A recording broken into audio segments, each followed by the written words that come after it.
नमस्कार, मैं हूं सौरभ चंद्र केसरी और अपने YouTube चैनल में आपका स्वागत करता हूं। अभी मैं पिछला वीडियो अपलोड किया था और मैंने अपने कुछ व्यूअर का नाम लिया था और उनसे मैंने यह पूछा था कि आपको किस सब्जेक्ट पर वीडियो चाहिए। तो ज़्यादातर एंशिएंट हिस्ट्री की लोग मांग कर रहे थे और कुछ लोग फिजिक्स के भी। तो मैं फिजिक्स भी बनाऊंगा, लेकिन आज शुरुआत कर रहा हूं दोस्तों इतिहास की। तो इतिहास सब्जेक्ट बड़ा ही इंटरेस्टिंग सब्जेक्ट है, लेकिन जब शुरुआत में इतिहास को पढ़ते हैं थोड़ा सा बोरियत भी महसूस होता है। जैसे दक्षिण भारत का भी इतिहास पढ़ेंगे थोड़ा सा मन ऊब जाता है, क्योंकि नाम उसमें इस तरीके का मिलता है कि हमें याद करने में कठिनाई होती है, और जो चीज़ें याद करने में कठिनाई महसूस होती हैं निश्चित रूप से वो हमें थोड़ा सा बोर करता है। तो चलिए हम शुरुआत करते हैं भारतीय इतिहास, प्राचीन भारतीय इतिहास। तो दोस्तों इतिहास का मतलब क्या है पहले ये जान लें। तो इतिहास जो शब्द है अगर इसको हम तोड़ें तो ये देखेंगे इति धन ह धन आस, ये देखिए तीन दिख रहे हैं आपको। तो इति धन हा भी मिलेगा आपको, इति धन हा, ठीक है ना, धन आस।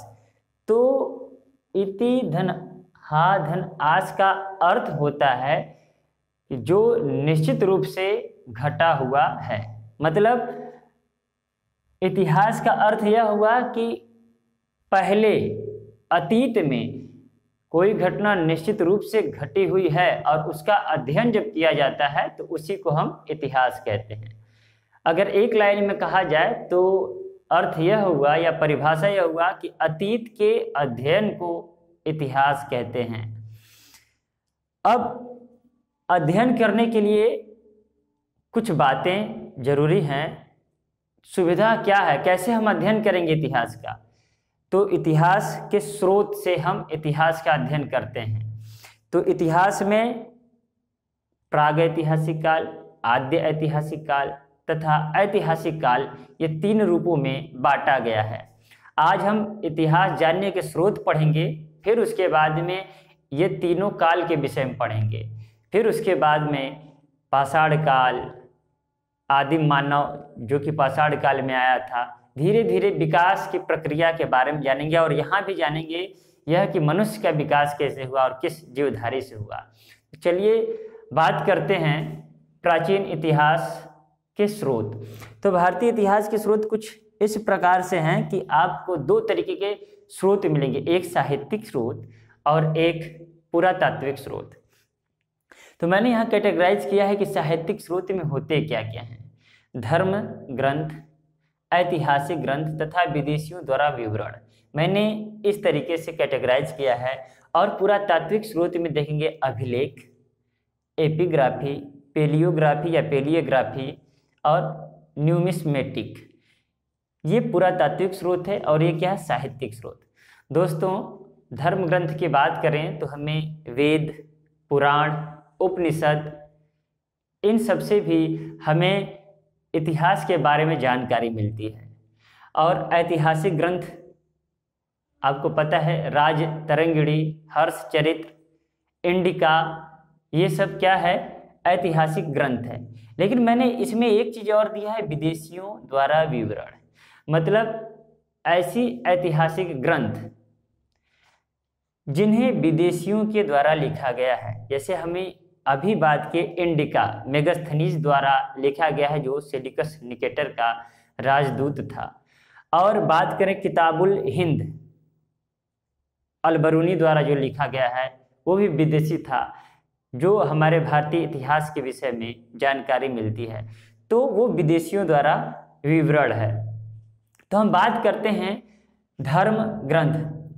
जब धर्म ग्रंथ की बात करेंगे, वेद, पुराण, उपनिषद, तो निश्चित रूप से हम लोग वैदिक काल जब पढ़ेंगे इतिहास में तो उसमें डिटेल से चर्चा करेंगे। फिलहाल मैं बस ये बताना चाहता हूँ कि धर्म ग्रंथ में जो वेद हैं वो कितने हैं। कभी कभी संख्या से क्वेश्चन पूछ देगा, तो आपको याद रहे कि ये जो वेद हैं इनकी संख्या टोटल 4 है। और उपवेद भी हैं। उपवेद की संख्या भी कितना है दोस्तों? 4। इसके बाद में पुराण है, इसकी संख्या है 18। उसी प्रकार उप पुराण भी है और उसकी संख्या भी है 18। वेद में सबसे प्राचीन ऋग्वेद है। ऋग्वेद,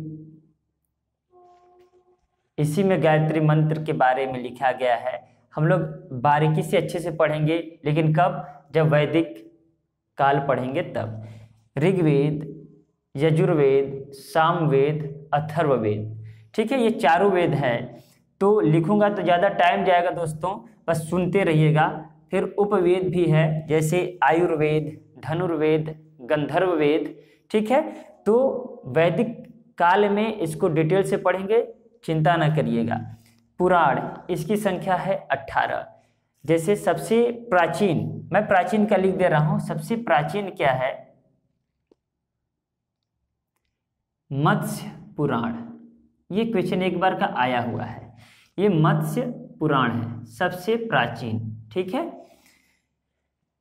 अच्छा, उपवेद भी 4 हैं, तो पुराण के उप पुराण कितने हैं? 18। अब इसके बाद में हमने नाम लिया उपनिषद।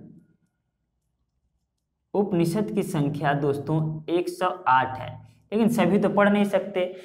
11 उपनिषद ही हम जान पाए हैं अब तक। 11 उपनिषदों के बारे में अच्छे से विवरण मिल जाता है। जैसे क्वेश्चन खूब आता है, सत्यमेव जयते कहाँ से लिया गया है? मुंडकोपनिषद से। तो हम लोग इन सब की चर्चा डिटेल में वैदिक काल जब पढ़ेंगे तब करेंगे। फिलहाल मैंने इसकी जानकारी आपको इसलिए दे दी कि कम से कम यहाँ पर सामान्य जानकारी हो आपको, ताकि वहाँ पर दिक्कत ना हो। इसके अलावा और धर्म ग्रंथों में क्या क्या स्रोत हो सकते हैं मित्रों?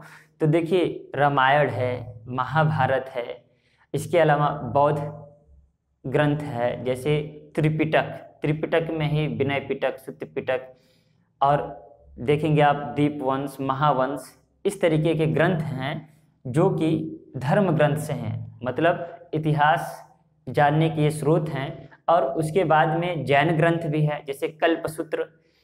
क्वेश्चन आता है कि जैन ग्रंथ, सबसे प्राचीन जैन ग्रंथ कौन सा है? तो कल्पसूत्र। इससे जितने भी धर्म ग्रंथ हैं सभी से हमें इतिहास के बारे में कुछ न कुछ जानकारी प्राप्त होती है, अतीत के बारे में कुछ न कुछ जानकारी मिलती है। ऐतिहासिक ग्रंथ है, आप देखेंगे सभी राजाओं के राज कवि होते थे, दरबारी कवि होते थे। जैसे चंद्रबरदाई, नाम याद होगा आपको, जिसने पृथ्वीराज रासो लिखा है, और वो पृथ्वीराज चौहान के बारे में उल्लेख करते हैं। और याद रहे दोस्तों कि जितने भी ऐतिहासिक ग्रंथ हैं उस पर पूर्ण रूप से भरोसा नहीं किया जा सकता। याद रहे, अगर आपके तर्क की कसौटी पर जो भी ग्रंथ खरा उतरता है आप उसे ही सत्य मानिएगा, अन्यथा ऐसे कई विवरण मिलेंगे जो आपको आश्चर्यजनक लगेंगे। मार्कर गिर गया है। अब देखिए, विदेशीय द्वारा जो लिखा गया है उनमें भी आपको बहुत ही अतिशयोक्तिपूर्ण चीज़ें मतलब मिल सकती हैं। जब एक एक करके पढ़ेंगे तो उसमें हम लोग जानेंगे। अभी मैं लिखने वाला हूं कि किस बुक को किसने लिखा है, क्योंकि एग्जाम में वो आता है। तो उम्मीद है ये समझ में आया होगा। अभी मैं ऐतिहासिक ग्रंथ या विदेशियों द्वारा कुछ बुक है मैं उसको लिखूंगा, ताकि आप नोट्स बनाते रहेंगे और याद करते रहेंगे। अब बात आता है पुरातात्विक स्रोत। देखिए, इतिहास जानने के लिए सबसे महत्वपूर्ण स्रोत अगर है तो ये पुरातात्विक स्रोत है। मतलब इस पर आप पूर्ण रूप से भरोसा कर सकते हैं, क्योंकि इसका साक्ष्य मिला होता है। अब अगर मैं कह दूं, जैसे सिंधु घाटी सभ्यता अगर आप पढ़ेंगे तो आपको ढेर सारी चीज़ें मिलेंगी उत्खनन के दौरान। जैसे कि जब उत्खनन हुआ तो कैसे, अगर वो केवल लिख गया होता तो हो सकता है आश्चर्य भी मानते कि अब जा कर के हमने ईंटों का निर्माण करना सीखा है, बिल्डिंग बनाना सीखा है, नाली बनाना सीखा है। 5000 साल पहले या 4000 साल पहले कोई कैसे ये सब कर लेगा? लेकिन उसका साक्ष्य मिल गया, अतः आप उस पर पूर्ण रूप से भरोसा कर पाए। तो सबसे अच्छा अगर स्रोत माना जाता है, सबसे महत्वपूर्ण माना जाता है, सबसे प्रामाणिक माना जाता है, तो वो होता है पुरातात्विक स्रोत। पुरातात्विक स्रोत में क्या होता है मित्रों? अभिलेख, स्तंभों पर, स्तूपों पर ये लिखा होता है, और जिस जिस राजाओं के द्वारा अभिलेख उत्कीर्ण करवाए जाते हैं, लिखवाए जाते हैं, उन अभिलेखों से उसके तत्कालीन समय का सामाजिक, आर्थिक एवं राजनीतिक घटनाओं का वर्णन मिलता है, राजा के बारे में वर्णन मिलता है। ये एपिग्राफी है। अब यही अभिलेखों का अध्ययन एपिग्राफी कहलाता है। हमने क्या कहा दोस्तों? एपिग्राफी। अभिलेख तो उम्मीद करता हूं आपको समझ में आया होगा, लेकिन एपिग्राफी क्या है? हमने कहा अभिलेखों का अध्ययन क्या कहलाता है? एपिग्राफी कहलाता है। इसके बाद में है पेलियोग्राफी। तो ये क्या होता है कि कुछ अभिलेखों तथा प्राचीन अभिलेखों के अलावा कोई अन्य दूसरा प्राचीन अभिलेख, जैसे कि हो सकता है कि वो स्तंभ पर लिखा है और ये कागज पर लिखा हो, या ताम्र पर लिखा हो, ताम्र मतलब तांबे पर लिखा हो, तो उसके अध्ययन को हम बोलते हैं पेलियोग्राफी। और बाद में अंत में आता है न्यूमिस्मेटिक। दोस्तों, न्यूमिस्मेटिक में सिक्कों का अध्ययन किया जाता है।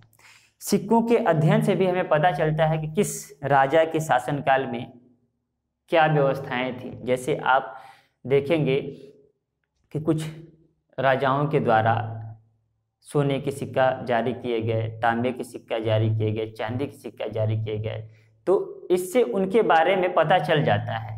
कुछ सिक्कों पर देखेंगे कि कोई बीड़ा लेकर के है, जैसे समुद्रगुप्त के बारे में होता है कि वो संगीत प्रेमी थे। आखिर ये कैसे पता चला? क्योंकि उनका वीणा लेकर के एक चित्र मिलता है। तो इस तरीके से हम लोग पुरातात्विक और साहित्यिक स्रोत के बारे में जानकारी प्राप्त कर लिए। देखिए, न्यूमिस्मेटिक में क्या होता है? सिक्कों का अध्ययन होता है।